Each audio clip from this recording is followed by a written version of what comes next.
ऐसे भैया इस टैन से हम पैदा हुए हैं और इसी टैन में मरेंगे. She said, अरे मालिनी अब तो कितनी अच्छी लग रही हो, पहले इतनी काली सी सुखड़ी सी होती थी.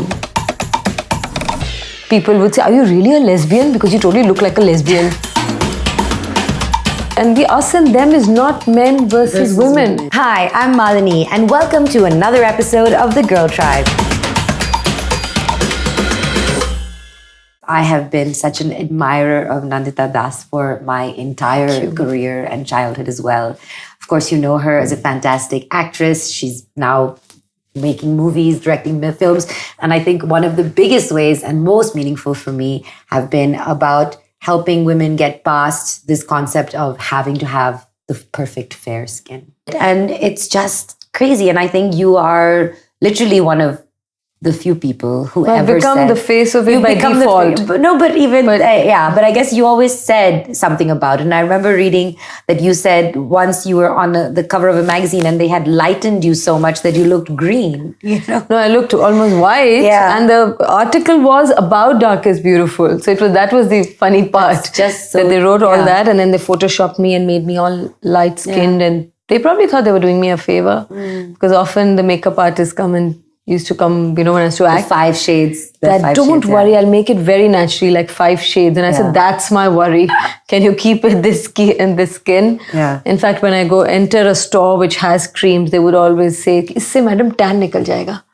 I said, "Bhaiya, is tan se hum paida hue hain aur isi tan mein marenge." So it's like everyone almost sort of feels sympathetic. Yeah. As a kid, they would say, "You've got nice features, but poor thing, you're dark." Little dark, yeah. Thankfully, my parents didn't put a kind of complex in me because often I see, unfortunately, even though parents love their children, they don't realize they say these things constantly. Don't go out in the sun, you'll become dark, Don't do this. You should put haldi. You should put... Wo zamane mein haldi hota tha. Abhi to there are 10,000 creams. So I think this obsession with fair skin has been there for much longer than we imagine it to be. Like you were saying, so the fairness cream, so we, from the beginning, I've always been against promoting fairness creams. I just can't do it because of the message it sends. And I remember seeing commercials on TV where this girl is dark and sad. She can't get married. Her parents are crying. And then she puts on this fairness cream. And she the world meets the opens man up. of her dreams and she becomes Miss India. Yeah, and I'm just looking at this and I'm like, how is this happening? I even saw one where this happens, one girl becomes fair, but then this other one uses the triple fairness and the guy leaves the first one and then goes to this. Wow, it's all about getting the right guy. And, so I always thought it was about the fairness creams and the brands, and then I realized it's actually not just them. And I remember growing up. Everyone, it's like, look at all the images, whether it's in magazines, hoardings, television, films, everywhere you have light-skinned women in a country that's 90% this skin. So what is the message you're sending out? That you're just not good enough. Yeah. I remember there's this aunt of mine who would always say, like when she met me years on after being, when I lived in West Africa, so I used to go out in the sun and obviously I was a lot darker. So she'd seen me then and then she saw me years later and she said, "Arey Malini, ab to kitni achhi lag rahi ho, pehle itni kali si sukhri si hoti thi." And I'm like, this is the worst compliment ever. And this Am I supposed to feel good about it? Like, oh, thanks, auntie. And it's just like how they speak. And I think this is a huge thing. It's always a starting conversation. Every article of mine used to be written as dark as dusky Nandita Das. And women suffer from such a sense of low self-esteem. And these ads, it's not just about putting a nail polish. It's not about beauty. It's actually telling you are not good enough. You can't get a lover, a husband, a job. You're going to, make your parents sad. It's like the doomsday. So it's the messaging is actually very dangerous. And I also didn't realize to what extent it was harmful till I joined this campaign. So this campaign was on since 2009 by an organization called Women of Worth. And they approached me in 2013. And, there are issues that I support, which I may not be sort of directly involved with. So I sent them a photograph they wanted and a line about it. And suddenly it went viral. And I was like, really? A standalone just about, I'm aware what it does, but I didn't realize how it impacted the sense of self. There's so many things I want to talk to you about. And one thing that's in my mind is I remember watching Fire. And I remember thinking that Eons ago. But it was just like one of those movies whenever people ask me, you know, what's a movie that people must watch? And I think Fire is one of them. And I think it was really ahead of its time. And I'm sure you knew that. Oh, yeah. And, you know, to, you know, enact a lesbian scene on camera. And so I've always wanted to ask you, one, what made you do it? Like, why were you, like, and then how difficult was it? Was it a room full of people watching? Was it a closed set? I don't even know if they have a closed set concept. Yeah, they do. Especially, I think people outside respect that a little more, at least at that time. This is 22 years ago, coming from a very liberal family where you talk about almost anything and everything, yet we really didn't talk about homosexuality. At all. So when I first read the script of Fire, I just came from a space of, oh, this is an interesting story. How come we don't talk about it? But my understanding was sort of more intellectual. It was more about, yes, we shouldn't be prejudiced and, you know, everyone has a right to live in the way they do, and all the right words were there. But I hadn't quite understood the level of insensitivity and hypocrisy that exists in our society and the othering. And I think Fire was really important for me because my engagement with what that other is. It could be another religion, it could be another caste, it could be another race, it could be another color skin, it could be, you know, sexual preference, whatever that other is, how deeply prejudiced we are, how deeply discriminating we are, how we assume this is the normal. So many people would say, but this is not normal. I mean, how do you feel doing that? It's not right. You're making you're making women lesbians. You know, as if a 2-hour film can make somebody a lesbian, considering all our stories are about Raja Rani and, you know, and they're not about Rani and Raja Raja. So I think because of Fire, at least we have the words and we are talking about it much more. You know, it's sort of come into our conversations because before that, I remember even sort of English dailies, they would say, so how is that kind of relationship? How did you do that scene? So talking of the scene, it was a close set. And it was a body double that was used. No way. And because it was my first film, and after that film, all that people wanted to ask was that really a body double? What happened? And you know, I was also in an awkward situation. I felt very defensive about it. People would say, are you really a lesbian? Because you totally look like a lesbian.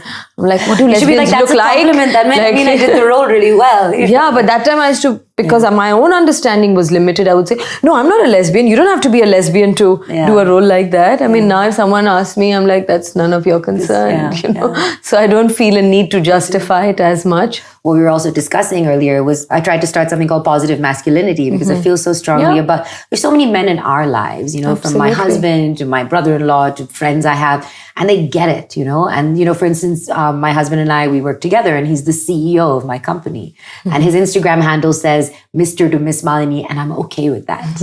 And it's not one of those... Is he called Mr. Malini sometimes? Quite a few times. And, you know, and the thing is, he's so comfortable in his own skin that it's not... Exactly. It's all about that. Once you're comfortable and not threatened by sharing of that power or transferring of that power. Yeah. You actually had a stay-at-home dad. And I think that's so cool. And I think that really must have been an interesting childhood experience for you. So what was that like? To be honest, there was no word like that at that time. And I still don't think of him as a stay-at-home dad in the sense that he's a painter. So his studio was at home. Right. And he's a great cook. He's a better cook than my mom. So I used to think, and he cleans and he used to do everything at home. And my mother used to work. She used to work 9 to 5, a job at National Book Trust. She was a writer, editor. So I used to think that mothers go to work and fathers cook and clean and for recreation paint. Because as a child, painting is the fun part, right? Yeah, it's not a subject in the same serious way that history, geography, maths is. Yeah. So for the longest time, I had this role reversal and this perception that this is how the world is. And then the rude shock came, of course, when you're older and you go to other friends' houses and you realize that it's actually the opposite. Yeah. But I'm grateful for that role reversal because then you don't think that this is the only way it has to be. Because children tend to emulate what they see in their homes. And I saw the perfect thing. I think that it's so important. One, because if we don't give men who are empowering women a voice, we're losing out on allies in a sense. Absolutely. And two, we're also making them feel like, well, they don't matter. And also the us and, and the us and them is not men versus women. Us is all those of us who want a more equal world. Yeah. That's why I love the word tribe. Yeah, let your vibe attract your tribe. Yeah, It's a nice line. This has been the most awesome conversation. And Thank you, I'm Malini. so happy me that I as got to well. have it with you. I'm going to ask you before you go to please Yes. put a pledge up on my wall of fame so I'm inspired every day when I see it. Okay. My girl tribe pledge.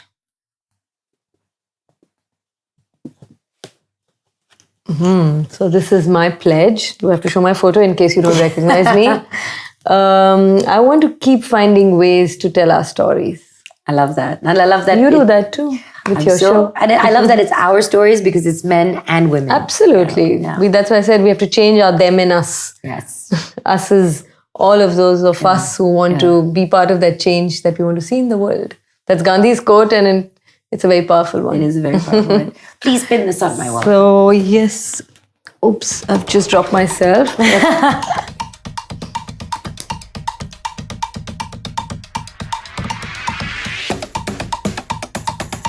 That's amazing. Thank you so much for being Thank you here. so much, And I Malini. know you have so Enjoyed much it. going on with your movie. Yes, my mantra journey has still not finished, not till the release of the film. So, wish me luck. I wish you lots of love and luck. And Girl Tribe, watch out for that because that will hopefully be coming soon. Till then, stay tuned. And coming up after this, there's lots more.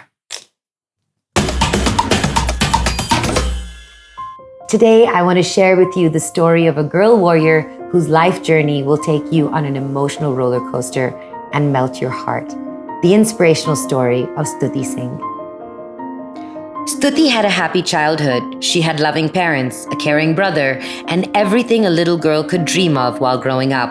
However, she didn't realize that life had very different plans for her.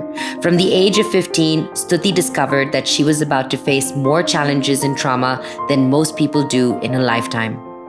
From her mother's uphill battle with cancer for 5 years to her dad passing away 45 days before her wedding. From almost losing her son to epilepsy to developing an anxiety disorder, Stuti was assaulted by what seemed to be endless trauma in her life. In 2015, she herself was diagnosed with cancer, and almost 40% of her scalp was removed through extremely painful surgeries. When she was declared cancer-free after months of battle, Stuti thought her struggles were finally over. But a year later, she found out that her brother was now diagnosed with late-stage cancer. This was her breaking point. Stuti was diagnosed with clinical depression and post-traumatic stress disorder and was immediately taken to a psychiatrist for treatment. She was on heavy medication for years. After 7 years of battling everything life had thrown at her, one day Stuti made a decision. She decided she had had enough of the suffering, enough of being a victim of her circumstances. She still had her mother and brother, strong cancer survivors, in her life, and a beautiful 3-year-old son who needed her. She started making a conscious effort every day to lead a happier life. Yoga, meditation, and exercise became a part of her daily regime. The turning point for her came when she joined a variety of healing groups, and that became a means of catharsis for her. Listening to others and helping them overcome their trauma sped up her own healing process. After years of dedicated self-care, today Stuti works as a life coach and healer on various social media platforms to help those who have been through the same darkness she has faced. She believes that you are the light at the end of your own tunnel and that you can heal yourself through others just by being there, helping and reaching out. As she sums it up so beautifully, when you hit rock bottom, the only way back is up. Stuti, you are my warrior. Here's a message for you from a very close friend of mine. Hi Stuti, just heard your story and I just want to say that it's amazing what you're doing by lending a helping hand through your healing. So I just want to say that hang in there, and it's really, really amazing that you are reaching out to people and sharing your journey. Lots and lots of love, and you've got this. Stuti, I cannot imagine showing so much courage in the face of adversity as much as you did. You inspire me so much. Keep spreading the light everywhere you go. And now I'm going to pin you up here on my Girl Tribe Wall of Fame. And that's all for today's episode of The Girl Tribe. Don't forget to show your love by joining me on Facebook on Malini's Girl Tribe, where I'm going to start a new conversation with this question. If a majority of the Indian population is dark-skinned, why are we obsessed with fair skin? Should Indian ads or whitening products be blamed for spreading prejudice? How do we end this? I want to know your thoughts so that we can learn and make a difference for the generations to come. Start by joining Malini's Girl Tribe on Facebook. Until then, keep those good vibes coming.